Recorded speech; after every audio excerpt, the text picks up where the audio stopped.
Sa mga insidente ng sunog, lagi na pag-uusapan yung problema ng ating mga bumbero. Nariyan po ang kakulangan sa tauhan, gamit, mga truck, at pati siyempre fire station. Ang samut-saring suliraning kinakaharap po ng Bureau of Fire Protection, binusisi namin sa On-Call Special Report. Ang sunog ay masaklap na trahedya. Hindi lang ang pinaghirapang ari-arian, kundi buhay ang maaring lamunin ng sumisiklab na apoy. Kaya naman ang pag-apula rito ng mga bombero kailangan gawin ng mabilis. March 16, bago mag-alas 11 ng gabi nang maalarmang lungsod ng Caloocan dahil sa biglaang pagkasunog ng Evergotesco Grand Central Mall. Ngunit dahilan na rin daw ng kakulangan sa wastong kagamitan at pasilidad ng Bureau of Fire Protection o BFP, tumagal ng 3 araw bago tuloy ang naideklarang fire out ang sunog. Habang patuloy pa rin ang investigasyon sa pinagbulan ng sunog, inalam ng on-call ang kalagayan ng mga bumbero sa iba namang lugar.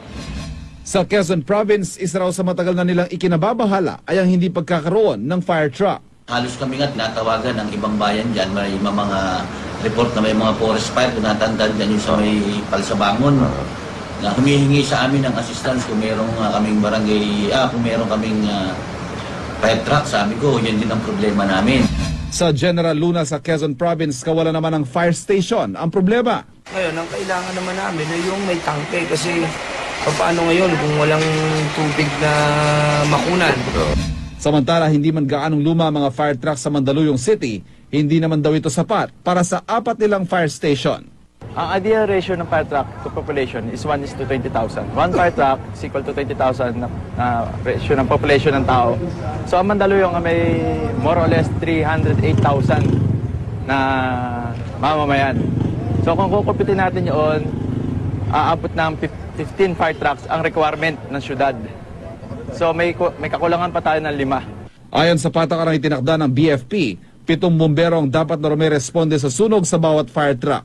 Pero dito sa Mandaluyong, 4 na bombero lang daw ang naipadadala sa bawat operasyon.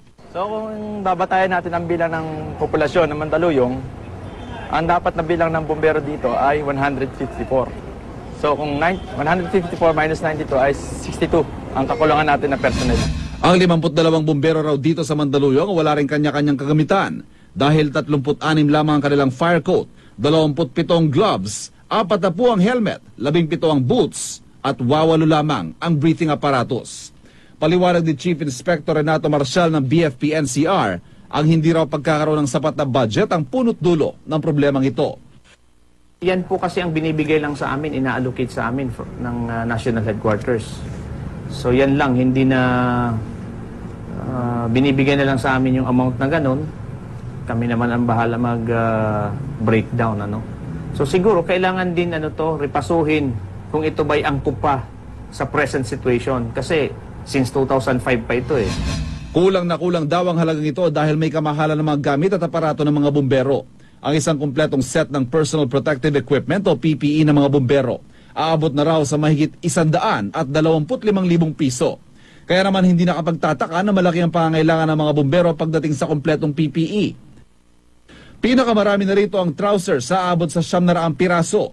Mahigit 800 piraso naman ang kulang na gloves. Mas hirap naman bumili ng fire truck dahil ang isa nito nagkakahalaga ng 5 milyong piso pataas.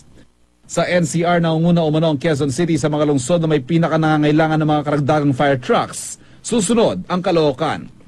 Ang nakikita kasi natin is every time na mayroong mga tragedy or mayroong malalaking sunog, saka lang nare-realize yung kakulangan ng ating Bureau of Fire Protection.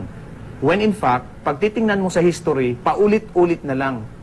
So sa side naman ng Bureau of Fire Protection, kawawa din sila, in fairness to them.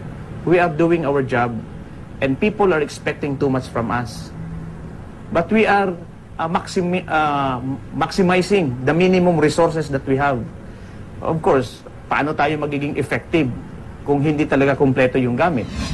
Sa ngayon, mayroong 1,506 na firefighters ang BFP. Malayo sa 5,784 na kinakailangan para mas magkaroon ng kumpletong puwersa. Ngunit hindi lang daw wasong kagamitan at tauhan ng susi sa problema ng sunog. Naniniwala rin ang BFP na mahalaga rin ang edukasyon tungkol sa pag-iwas sa pagkakaroon ng sunog. Kailangan po talaga magtulungan tayo, yung sa side ng Bureau of Fire, pati na rin yung community para ma-address natin yung problema dito sa fire prevention. dapat ang community maging proactive din sila. Kung ano yung safety reminders, sundin po nila yon.